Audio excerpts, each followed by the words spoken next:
This is the Bob Cordaro Show on TV. They fought for us, now he'll fight for you. The pursuit of justice and liberty. It's the Bob Cordaro Show on TV.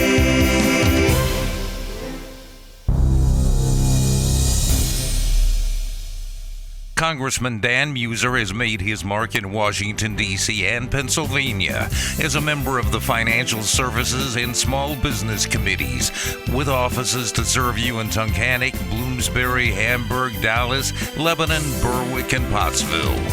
Today's show is going to feature two of the people that are driving forces behind the Scranton Jazz Festival, which is one of the best musical events you will see anywhere.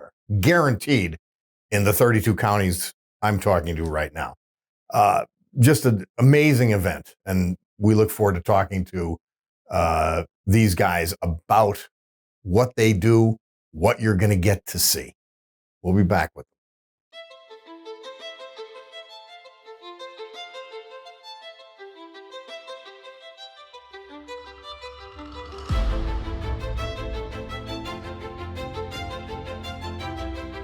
Road Scholar Transport, a higher standard.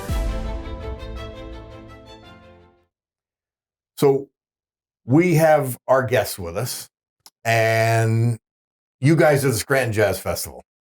I have the little card here. Tell the people who you are and tell us what you do for the Scranton Jazz Festival. I'm Sarah Effertz. Hello, everyone. I'm the executive director of the Scranton Jazz Festival. I've been with the organization off various different roles for the last 16 out of the 18 years. Wow. So we're gearing up for another exciting weekend in Scranton. And I'm Marko Marcinko. I'm the artistic director and one of the original founders of the festival. And 18 years going and going strong and still going. August 4th, 5th, and 6th. Yes. Is it going to still be the multi-venue process that we've been seeing the last couple of years? Yeah, ever since COVID, we really branched it out into the entire downtown. And this year we have 22 venues that are involved in the entire downtown Scranton area, where you'll get a map. You could go to our website, scrantonjazzfestival.org, and you'll see a map on there where you can see all the venues and the locations. There'll be a little handout at all the locations too for people to walk around with and see the artists that are playing and where to go. Yeah. So Friday, Saturday, Sunday, it's just like New Orleans. It's like New York City. Yeah. It's like the village. So it's, in fact, someone even said to me, there's more music in downtown Scranton over that weekend than there is in New York City. So, I mean, it's Austin. Yeah. The way you adapted, that was the amazing thing. It used to be in one location, essentially, and you'd have all the different acts at the Radisson. Yes. Now, when you did it out of necessity, spread it about, man, I just think it blossomed, and in a lot of ways it exploded. But as I'm not a jazz aficionado. I just love music, and I may not be able to tell this, but I think I can. The quality of the music, the vocals, the performances that I saw, I'd never seen anything better anywhere. Thank you. I mean, I really found it to be that great. We have national, regional, international jazz, blues, world beat artists, local artists that are all involved. Over 90 musicians plus, right, Sarah? And the best of the best. I mean, so it's here in Scranton. It's in northeastern Pennsylvania. But the musicians that are coming to play here play all over the world. So, it's of that ilk. It's of that quality. That's why I think when you walked away from the festival last year, it was mind-blowing. Yeah. Because it's right here in our backyard. It's wonderful. And Marko, as a old mediocre drummer, I watch you play. I'm talking about the best I've seen. I'm talking about Buddy Rich. I'm talking about locally Buddy Mecca. I'm talking about great drummers. Buddy was great. You're as good as it gets. Well, thank you. Technique, your And obviously you got your style and all that. But that carries into the other musicians, the other acts. And there's not a venue that I've gone to where you didn't say, man, this is really good. Right. Well, I think that attributes a lot to the artist. One of the reasons why we get some of the caliber of artists here in Scranton, Pennsylvania for the Jazz Fest, because, Marko has played nationally, internationally, and over all of these years, and decades, formed those relationships. He's played with some of the best too. And that relationship goes a long way. And they've played with him. And they've played with him. We're lucky enough to play with Marko. And so that goes a long way with building out the festival. And like you had mentioned, coming out of COVID and changing the style a little bit, enabling us to pursue more untraditional venues, free to the community, but involve our local businesses to help foster that regrowth again coming out of that situation. But it also allowed us to employ more artists too, bring more of that to the area, more exposure. Sarah, so how many artists do we have coming in? And then how many sponsors do you have? How much participation do you have there? Well, we have over 90 musicians, as Marko alluded to. Some of them are their individual bands, solo acts, trios, and throughout the weekend. One great thing about jazz is that everybody kind of migrates too. You have your style, you may have your own thing on Friday night, but then on Saturday night, you're going to team up with this artist or that artist, and it creates so you do a mix and match sound. during the... Yeah. So that keeps things very versatile, very interesting. As far as sponsors go, we've had just a generous outpouring of community support throughout the years. And obviously, we're always looking for more sponsors because the more that we grow or desire to grow, we need more funding in order to do that, to continue to do that. So we are still accepting sponsorships. There's my little plug. And you can go to scrantonjazzfestival.org for that. But we've had amazing community partners with local media, Lackawanna County, the Visitors Bureau, the City of Scranton, Tomorrow, organizations like that, as well as a lot of the local businesses that have been so kind and generous with their funds, to support us. So, and also individual sponsorships too. If you look on the website, as Sarah was saying, you'll see different levels of sponsorship, and that the individuals that'll send money into us, it makes a big difference. Big difference, because the only way. If you participate, you should, because you're seeing music you'd pay a fortune for in New York or Philly or LA. I mean, you really are.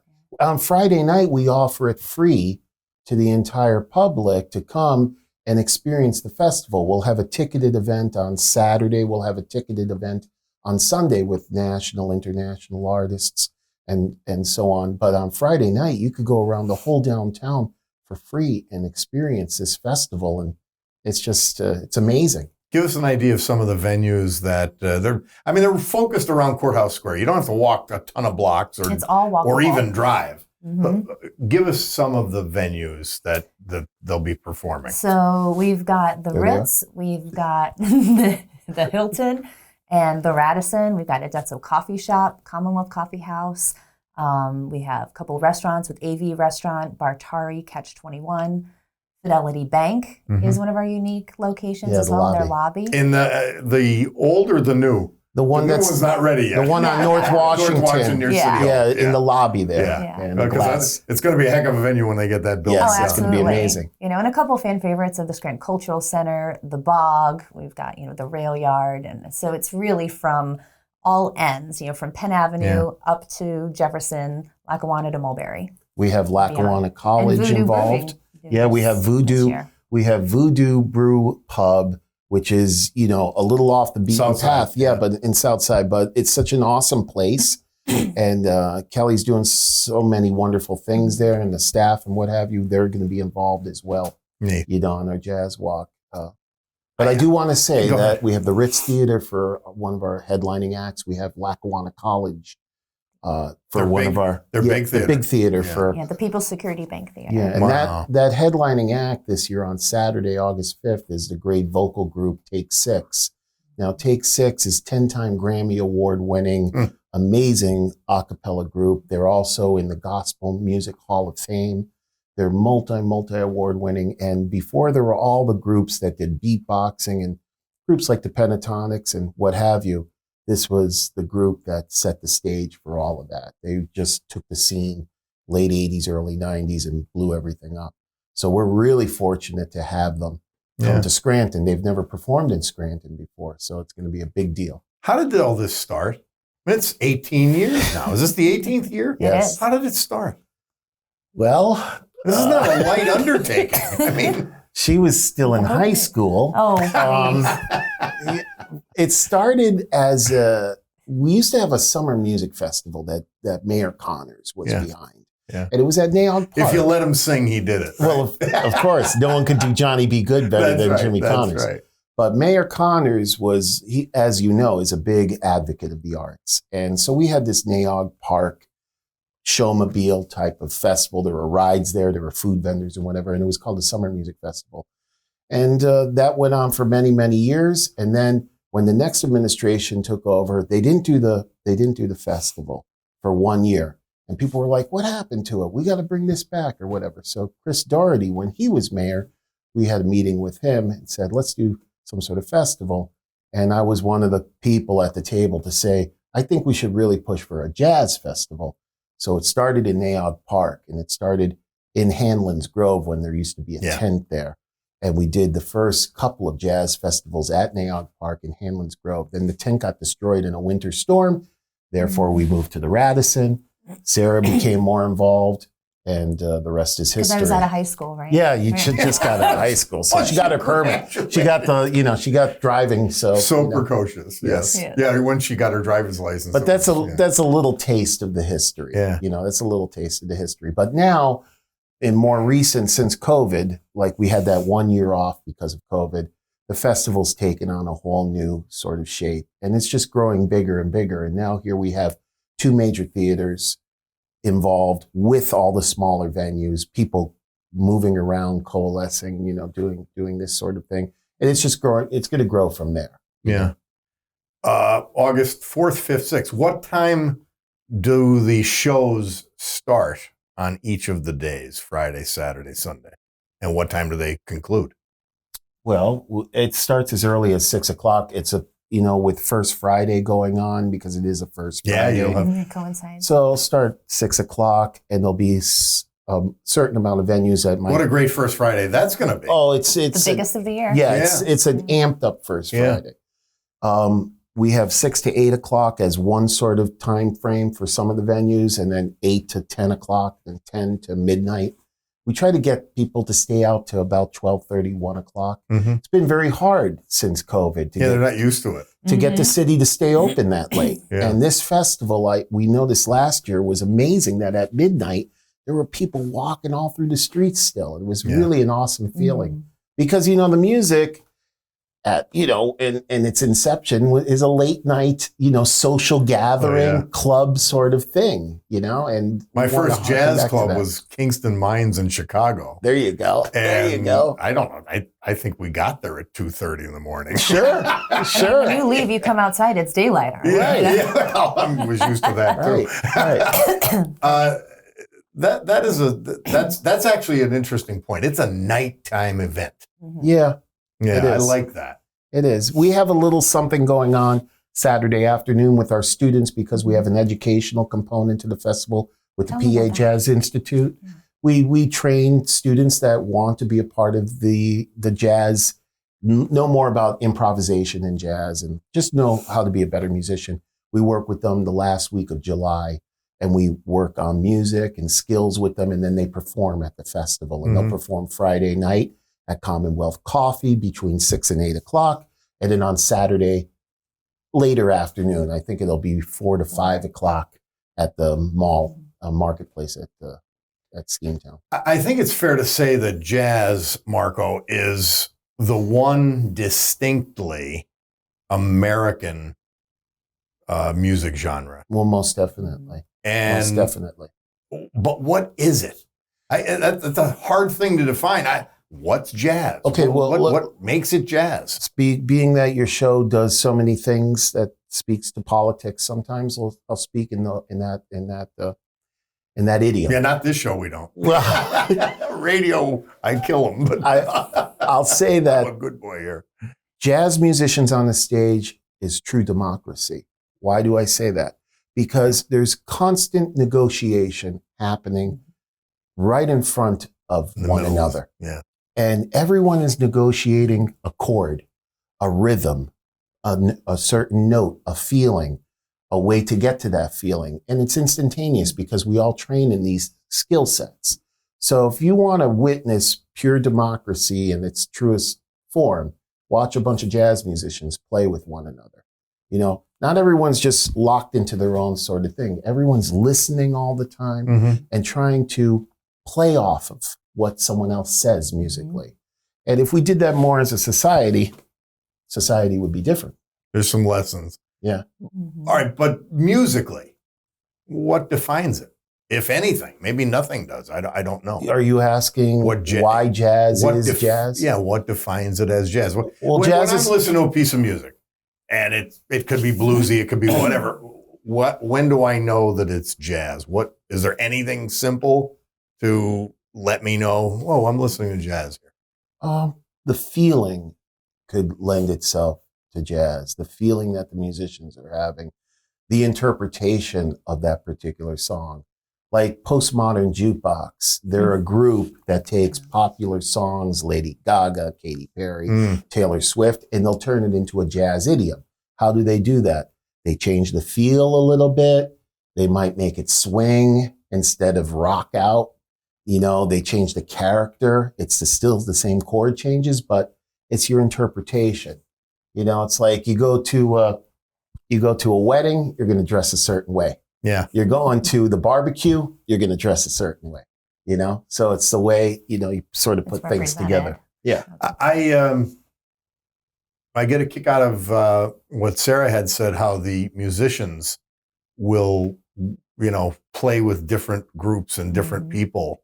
You'll sort of shuffle each night of the festival. That probably lends itself. Actually, jazz lends itself to that happening. Sitting in with one another or jamming with one another. We all know the same language because music is a language.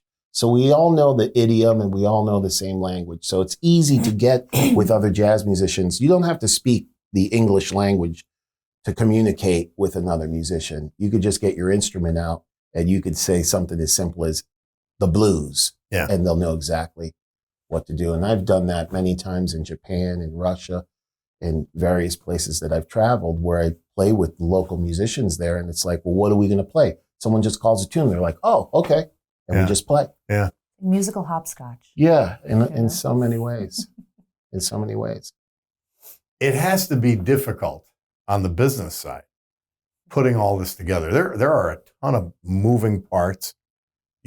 Between the two of you, sponsors, venues, timing, 90 musicians coming together and mixing and matching, 3 nights.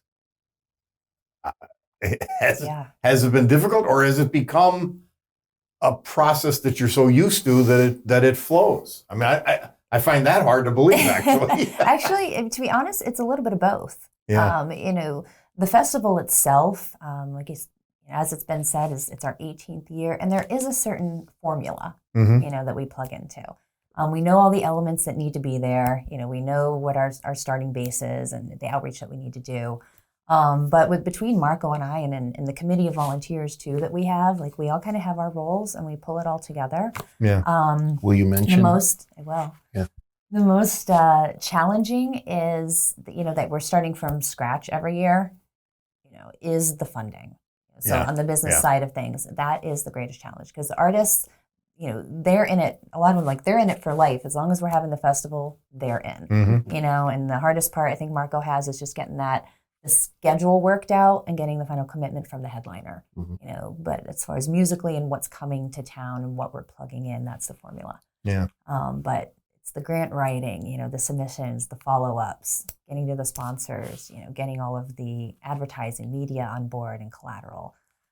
So that, you know, that makes you want to have a glass of wine a couple times at the end of the day, but or chill out with some jazz. Chill out with some jazz and a glass of wine. But it's a beautiful thing though, because there is such amazing support, and there has been consistently, you know, year after year after year. And as I mentioned before, with our volunteers and our committee, like our core group with Lawrence Pugliese, Gina Svoboda, Jimmy Langan. Thank you. Yeah. They have been remarkable assets. The tried and true, you can count on them every single year. Yeah. They each have their roles, as Larry being the MC for the weekend, Jimmy being the stage manager helping with production, making sure everything's where it needs to be, when it needs to be. Yeah. And Gina has been instrumental with helping with grant writing and promotion, being hands-on the weekend of. You say, you need her way to the left, she runs. Way to the right, she runs. She's everywhere. Yeah. And so, they have been invaluable assets And keeping this thing going. We would love to have more volunteers. If you go to ScrantonJazzFestival.org, you could just, email us and say you would be interested in being a volunteer, and Sarah will get in touch with you, and we could use it because, again, there's so many people, so many moving parts, so many venues. We have to sometimes double up on doing different duties to get it done. I can add one nugget to that. I mean, being a volunteer for the Jazz Fest, right now the greatest need, especially on a Friday when we have 20, out of the 22 venues, we have 20 venues Friday night alone. Yeah. And wanting a representative, someone who can represent the Jazz Fest at each location. At each location, we are accepting donations, someone who can be that point person. But the great thing is they get to see the whole thing. Yeah. And if they want to split their time, half their quote unquote shift, if you will, at one venue after a couple hours, and then switch with somebody else to another venue to hear another act, be in another business, for food or beverage or art, then they have the liberty to do so. So it's really a fun way to volunteer too and get the full exposure to the festival. And you're surrounded by quality. That's the thing that really surprised me the most when I started going. And I just, the level of quality of the music. Am I wrong on this when I'm saying I've never seen better? I've seen as good, and I've seen outstanding.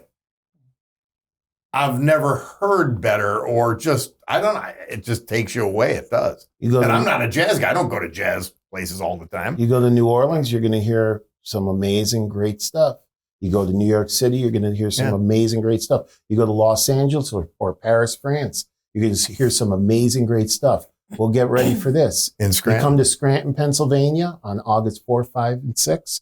You're going to hear some really great stuff that's just as comparable to anywhere else in the world. Why not? Yeah. Where has your reach been in terms of audience and people coming in? We know the artists come from everywhere, but how about people coming to watch? People coming to hang around? So from what we've been able to capture, right, in ticket sales and different things like that, we've had people as far north as Connecticut, Maine, down to, my goodness, Maryland. Maryland, yeah. Yeah, I would say DC. Connecticut, Maryland, DC. Yeah. As far as the East Coast is concerned, understandably that high concentration. so. Yeah. It's an easy drive. It's a great weekend out. If you're talking about a jazz scene, that is not a one venue package, which is what we used to have here. Right. I think this is way better. Yeah. Is there anything comparable to it that's spread out through a whole downtown? There's other festivals, because one of the reasons why I believed in always having this kind of jazz walk is because many other festivals that I've performed at through my years had that component. And I think that's a nice component to have, because it does help with economic development for the downtown. It does help out restaurants and coffee houses, and even a place like Lavish, which isn't known for music or anything, but you're going to go in there on Friday night and hear a jazz trio playing. And they're going to also see a cool place like Lavish. Yeah, exactly. So I think that kind of outreach, it makes it special. And I've seen it in other places, but we have it here now. We have our unique way of presenting it. Yeah. It's not carbon copy, but it's our own unique way of presenting it. It's the only festival in Northeast PA, or this region, that is multi-venue and multi-day. That takes you around a larger footprint. Yeah. So it's definitely unique to this area in that respect. What's also kind of cool about it is just the aspect of, you go to certain festivals and you park yourself in that chair, and that's it for the next 6 or 7 hours. This, you get to move around. You get to pick and choose. You kind of map out your little game plan that you want for Fridays, Saturdays. Because you were doing. I've stumbled across things like, wait a minute, did I just hear music here? Right. In an alleyway. There's music. Right, exactly. Yeah. Exactly. That's what makes it cool. So now the weather wasn't great last year. Wasn't it rainy or something? We had just lucked out though. We had good weather, but we had a little drizzle for one little aspect of it. There's not much you could do about that. But everything is inside and covered, and it's cool. We have our ways of making it work. Well, we always have the backup plan just in case. You have to, because we're not shutting it down. Yeah, the music will go. Sarah also has the God button at her house where she's like, "Can you make sure that there's no rain on the?" My finger hovers over it the whole weekend. The God button. So the Scranton Jazz Fest, August 4th, 5th, and 6th. Yes, in 22 sites all around downtown Scranton. Correct. All within a block and a half. Maybe Voodoo's a little bit further. All but very close to the courthouse square. Yes. And all filled with incredible music. Correct. Sarah, Marko, great stuff. Thank you for being with us. We're going to have a lot of fun on that weekend. Can't wait to see you there. Yep. Jazz Festival. We'll be saving you a seat. Right. Well, I'll be flitting about. So you have to save me many seats. You got it. Jazz Festival for 2023. Downtown Scranton, August 4th, 5th, and 6th. We'll see you next week on the Bob Cordaro Show on TV.